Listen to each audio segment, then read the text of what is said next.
one thing. No, and it's funny that you brought up dry eye, because when I saw my surgeon here, I don't know if you saw my post yesterday about my stitch starting to erode through my No, I cornea. didn't see it. No. So basically, I went to my regular doctor, and he's like, you're going to have surgery again soon because your stitch is starting to erode and it's going to get worse. Oh, yes, yes, I did Probably see pretty that. soon. Yeah, okay. So I went to the surgeon in that same practice, and he goes, I think that your eyes are just really dry. And I'm like, my eyes have been really dry for over 20 years. So yeah, they are. And he's like, I think you should get a humidifier. Well, okay, but that doesn't have anything to do with my stitch. Oh, well, yeah, it is. It is doing that. But, we have to wait till it's an emergency. And I'm like, you just told me to get a humidifier for a stitch problem? Like, that's where we're at in West Virginia, really? But yeah, a humidifier can work. Did it work for me? No. So Yeah, I'm looking at mine right now, and it doesn't help. no. And Yeah. realistically, I mean, if it's to the point that your eye doctor is commenting on that, you're past the point of a humidifier. Like, you just are. Now, what happens if the stitch does come out, like this emergency thing? What could happen? So I even saw a second guy here, and they both were just like, no, it has to be an emergency. And I do see to a point that they're, number one, terrified of my history, and number two, that they really don't know much about anything that's going on. So my stitches have been loosening and breaking for quite a while. And when that happens, it's a major trauma. Instead of going in with surgery and clipping it, it's like and it hits your retina, and it's a huge deal. So I'm actually trying to go to Duke again, seeing a retina guy and a cornea guy, and Buckley is still there as well. And that was the doctor that did your last surgery? Yeah, in 1990. Yeah. And it's not necessarily that I want another eye surgery, but I'm also very much aware of the fact that I'm going to have countless more. So if I'm going to have it, I need to be somewhere where they know what they're doing, and they know. Could this result in blindness? It could, yeah. Yeah, if it erodes enough, number one, it damages your cornea really, really bad because it comes forward. But if that breaks, and if it does this, and this, then it hurts your retina, and it could be so bad that you don't have vision again. So, because you have problems with peripheral, anyhow, don't you? Yeah. Yeah, I mean, I have. Could that make it worse? Not really, because it's always been bad. It hasn't really affected my vision terribly. I've went down another line, but when we talk to the eye doctors, they're like, you can't see. Yeah, I know. But it also, in the same fact, when I didn't have lenses in my eyes at all I could see was color and light, period. Like, you could be right here and I had no clue who you were. So in comparison to that, I feel like I can see everything. And they're like, yeah, you can't. Well, when you can't see an elephant at the circus. Yeah. Yeah, I can tell that there's a chart up there. If I didn't know it was an E, would I know it was an E? No. But I know it's an E, so, and I know it's chart, and I couldn't see the chart before. And they just look at me like I'm insane because, well, are you lying to us if you think you can see? And I'm like, no. No. I wish it was that easy, but no. So you made an appointment with at Duke? Yeah, I'm waiting for insurance to approve it. Tentatively, it should be this month if they approve it. And of course, Mom's opinion is don't get surgery until it's an emergency. However, the main problem with that is if it's an emergency, I don't have a choice. I have to have it done here. And most certainly, I wouldn't even get to pick who did it here. And that is terrifying. Yeah. So, It would be for me too. yeah. I mean, literally, the surgeon that told me to get a humidifier talked about this new procedure, new procedure, It's and a new procedure in West Virginia. no, it's just new in general, but Okay. you don't do it with connective tissue disorders. Basically, instead of using stitches at all, you put the little loop of the lens just through your cornea and just hope it stays. Really? I've had stitches for what, 20 years? I don't know. I'm terrible at math, but you just want to hope that the cornea stays. When did you have your first surgery? 1990, I had them removed, and then I had Okay. them implanted in 2001. Yeah. 19, yeah, 20 years. Yeah. Well, and when 2013, when I took you down there, hmm what were they doing then exactly? It was supposed to be a repositioning because my Oh, lenses yes. have moved and broke, and not broke, the stitches have broke. So it was supposed to be just a repositioning. However, when they got in there, the operative note literally says that they lassoed the lens. And then at the end, it says we basically had to discontinue surgery because if we continued, it was going to cause more harm than good. Nothing is in place still, and we're going to need to go back in.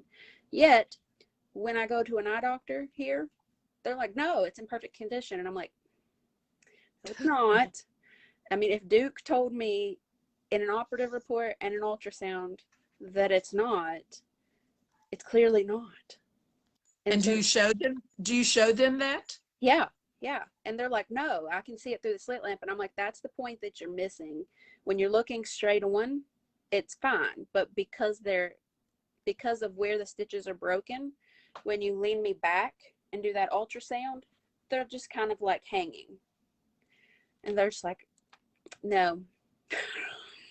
So, Oh, they, you know, I don't even know, honestly, if we have an ultrasound machine in the it's state, pretty. but even if we did, they wouldn't use it because they think I'm crazy.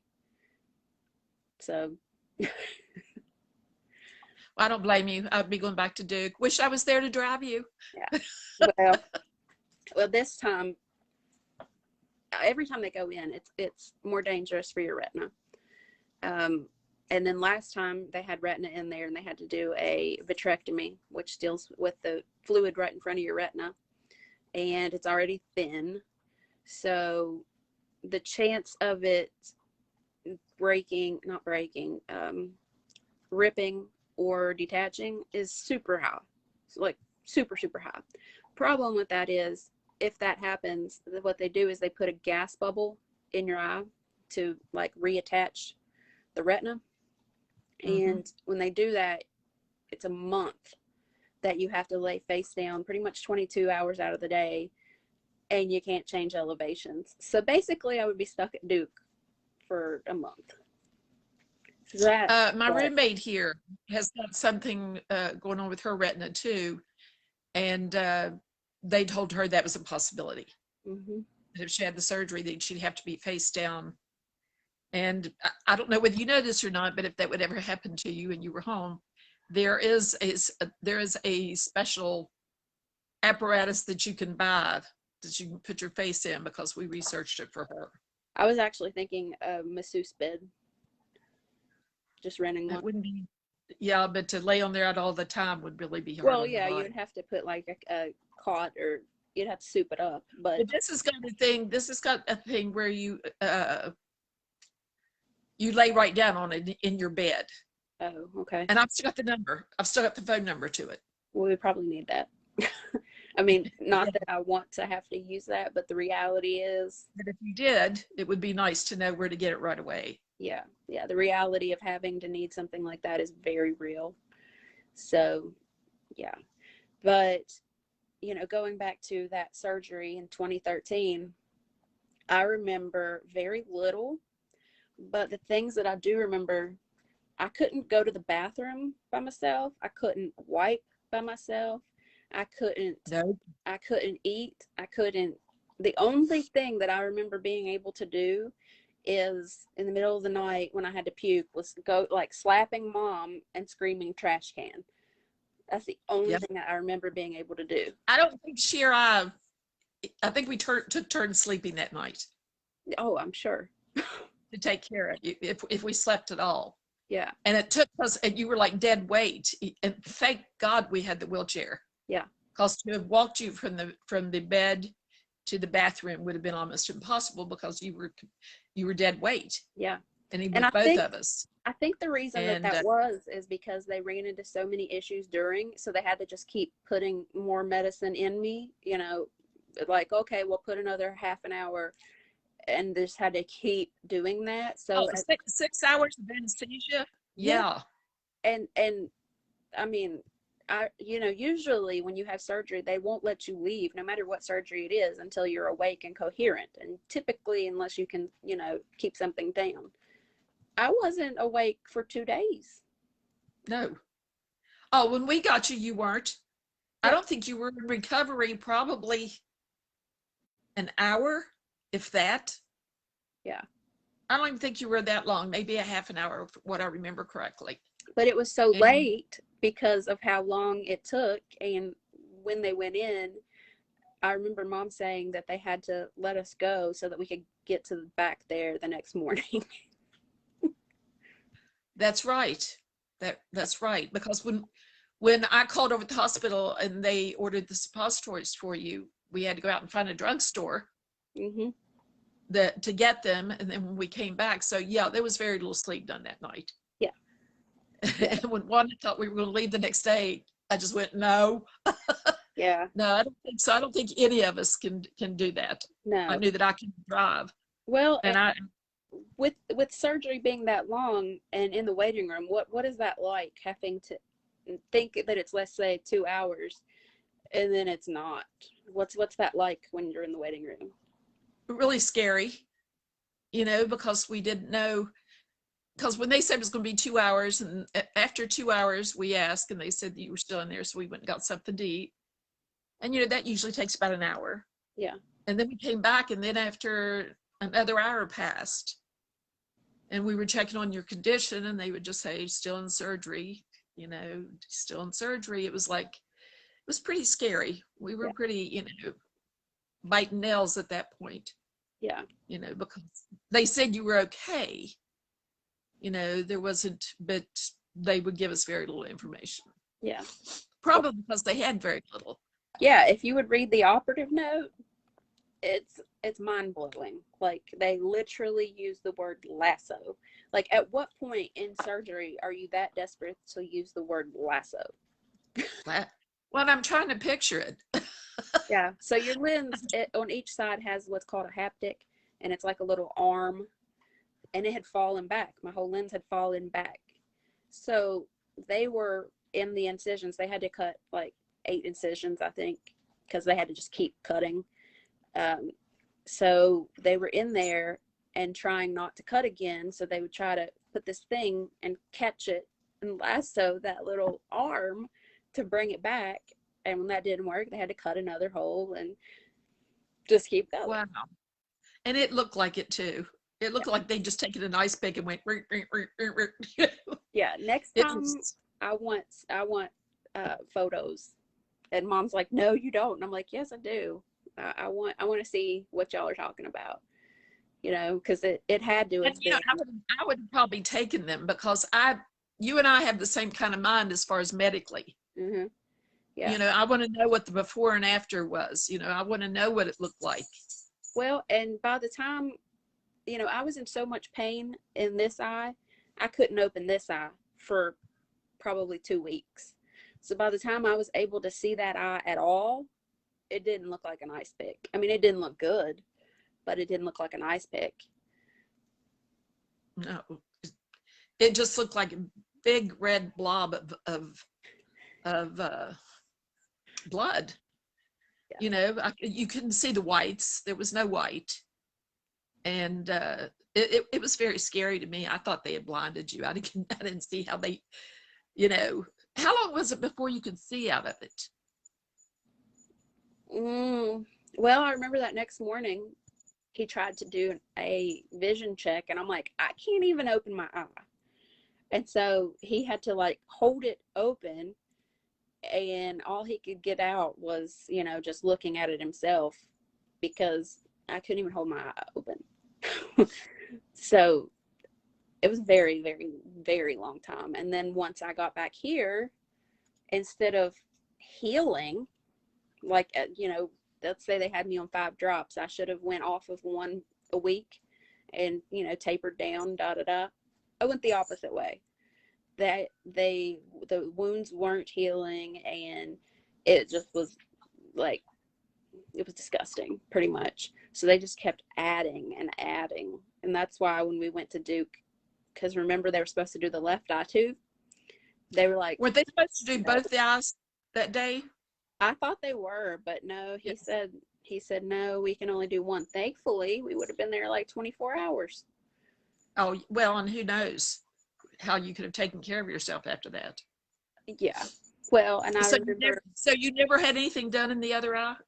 No, I have had that taken out and then one implanted, but I've not had it repositioned like I have the right eye. But I remember when I got home, Mom's not, like I titled this caretaker. She's not much of a caretaker. She's just not. Some people aren't. And remember, I couldn't open either eye. So every time I had to go to the bathroom, I'm like, okay, I can't see anything. You're going to have to walk me there. And here she goes. And I'm like, I can't see. Like, I can't move. I can't see. So.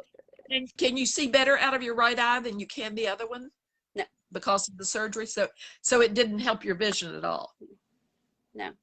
So that surgery really was for naught? Well, the lens, how it started out, was so messed up that it would have had to be done, or it would have started messing with my retina anyways. Oh.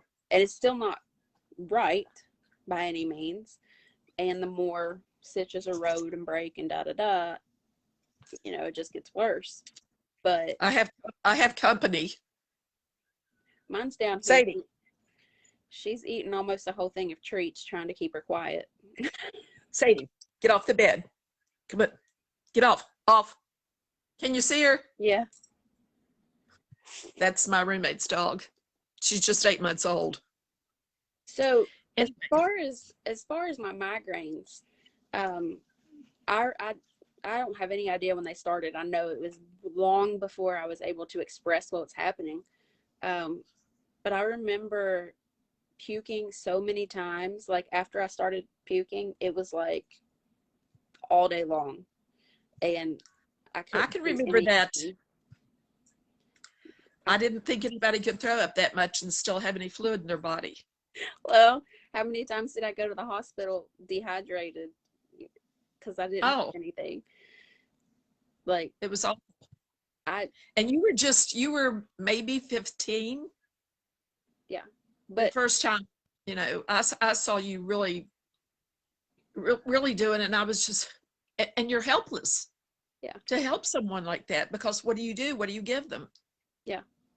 Yeah. I tell you what. Do electrolytes help you? No. No. The only thing that's helped. So drinking. The only thing that's helped is drinking Pedigree. Pedialyte doesn't help. No, it just comes right back up. So what is it that helps you? Finnegan. Once they gave me, it was actually after my eye surgery because I stayed nauseous, because I stayed dizzy. They finally gave me a prescription of it. And so when I would get a migraine, still to this day, I immediately take my Finnegan. So if I puke, it's maybe once or twice, but not 20 times. So that's been have you ever tried Zofran? It doesn't work as well as Finnegan for me. Really? Mm-hmm. See, I have another gastroparesis, and so I stay nauseous a lot. So Zofran does better for me. I've heard a lot of people say that, but it's like taking water for me.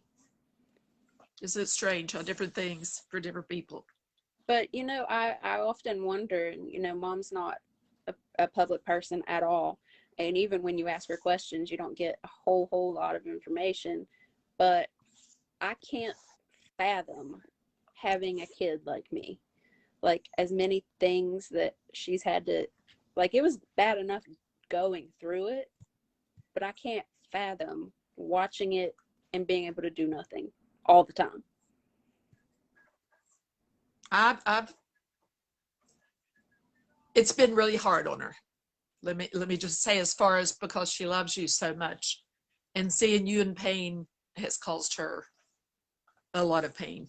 I can't. She feels helpless. And she is the bad thing. You know, everyone is. Like, and she's one of these stiff upper lip people. mm-hmm. You know, pull yourself up by your bootstraps. Yeah. But she doesn't realize we don't have boots. Yeah. Yeah. She's like, you're okay. And I'm like, I'm really not.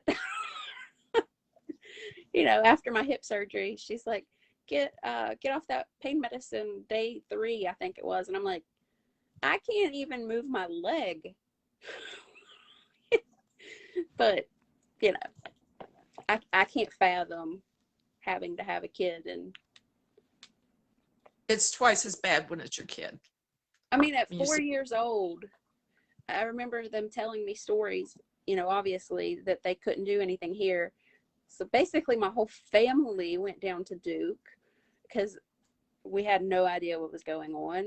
And then, like, how do you operate on a 4-year-old? I remember Mom saying that she held me the first time they put me out, and it was like she was holding me, and then as soon as I was out, it was like she collapsed. Yeah, she started freaking out because I went from, you know, being a little bit control of my body to nothing. And they didn't tell her that. So I remember my son once bit his tongue, you know, really bad. Yeah. And I took him in, and they put him on that backboard, mm-hmm. and, you know, tied him down, and, you know, was working on him. And it was like, and I'm good in an emergency. I always have been. That's why I wanted to be a nurse. But when it's your own kid, oh God, because they made me leave the room and I was crying. So yeah, I get it. It's hard. Yeah, I remember as a kid, the only thing that remotely helped was breadsticks from Little Caesars. Don't know why, but I remember getting those for you. Yeah, I mean, everybody does, because it was like I couldn't do anything at all. So I just can't imagine. And having to, like, hold a child's hair while they continually puked, and you have no idea. I went through how much testing, everything imaginable, and they still couldn't figure out why. And they certainly didn't want to say that a 9-year-old had migraines at the time. So you've basically been sick all your life. Mm-hmm. Yeah. Was there ever a time when you felt almost normal? After I got implants, away for a while. After I got implants, I felt pretty normal for several years, actually. So from 15 to probably 2011, so 10 years. I mean, obviously, other than migraines, because I never didn't have migraines, but it's not anything like, you know, I didn't have to be home every Sunday night for people to hold me down to take my contacts out. You know what I mean? So it was a lot different for 10 years. And then it was like, bam, you're done. If I remember correctly, you were working for Public Service Commission. Mm-hmm. And you lifted something heavy. Yep. And you started having this god-awful pain in your eye. Mm-hmm. Which I couldn't tell them that that's what happened, you know. Wasn't it shortly after that, though, that you had to have that done? Yeah, it was the next day that I woke up and I was puking. I was in so much pain in my eye. So how long after that before you had the surgery at Duke? So my right eye started June 4th. My left eye started July 17th. We went down there first in September 3rd. And then we had surgery September 23rd. I knew it wasn't long after. Yeah, it was quick. And Minardi just kept saying, here, let's dilate your eyes because it's a ciliary spasm. And I'm like, so I was dilated forever. And we tend to believe whatever a doctor tells us because they're supposed to know. Yeah, but me and Minardi never did get along because the first implants that he put in, I had to go back the next day just like I did at Duke. And I remember telling him, I was puking all night, obviously, and I was in a lot of pain. And I'm like, what do I do for that? And he's like, your eye can't hurt. And I remember saying, let me poke you in yours then. Mom's in the corner, busy. I'm like, I have stitches in my eyeball. And he says it can't hurt. Like, yeah. But it's not just West Virginia though. Trust me. It's not just West Virginia. I think a lot of people, after they practice for a while, they don't keep up with their continuing education. They don't see the new things that are coming out or want to try them. Yep. And that's why, have you been to like Mayo Clinic or somewhere like that? I've been to Cleveland Clinic, and especially around here, everybody thinks that they're just the cat's meow. Compared to Duke, it's like going to Huntington. Like, they're good compared to Charleston and the people that I see all the time. But Duke is just like so far up there, anywhere other than that is a waste of time. And it sucks because Duke is 5 hours away. So it's not like I can go there. A bit of that. Yeah, that's why it's hard for me to get to Gainesville, to have these injections. Mm-hmm. Because number one, I don't know how they're going to affect me. And it's 2.5 hours there, 2.5 hours back. So that's 5 hours in one day. Yeah. And it's just, people don't realize or appreciate their health. No. And I tell you what, when you tell people, I can't go there because it's so far away, they're like, well, just drive. And I'm like, number one, I can't see. And number two, just to go to Cleveland, it's a, 12 to 14 hour day. So to go to Duke, it's going to be a very, very long day. It's just not that simple. It's not just getting in your car and saying, it's the expense. Even if you have insurance, the expense, hotel room, gasoline, and those of us that are disabled, you get X amount of dollars and that's it. Yeah. And it's hard to, I have no family to help me. And luckily, you've had your mom and me. I'm not there anymore, but it's hard to depend on other people. That's my point. Mm-hmm. To get you places, especially if it's any distance. Yeah. Yeah. And especially if I have to have another surgery like that, who is going to be my Janie? Yeah, I'm not here anymore, anymore. And not only that, we're in the middle of a pandemic. I know. That's the only thing. In the middle, if you had to have this done, they're not doing, a lot of places aren't doing elective surgeries. Yeah. Which that would be elective if it became an emergency. Yeah. But to even go to a hospital now. I know. I mean, I wouldn't want to have surgery right now, but if I went, and how much I trust Dr. Buckley and all of them, if they said it's damn near an emergency, we'd have to work something out. Yeah. Like, if they told me that, as compared to here, it's it's fine. We'll watch it, and when it becomes an emergency, we'll deal with it. We'll watch it. Yeah. Yeah. I'm like, what are you watching? Because, you told me I needed a humidifier. Like, I have a humidifier right, and it doesn't help me as far as the dry, No. as far as, nah, it does it. Anyway, No. well, listen, sweetie, I've got to get off here. My dogs are wanting something. They're driving me crazy. Yeah, we've But it's eaten been great chatting with you.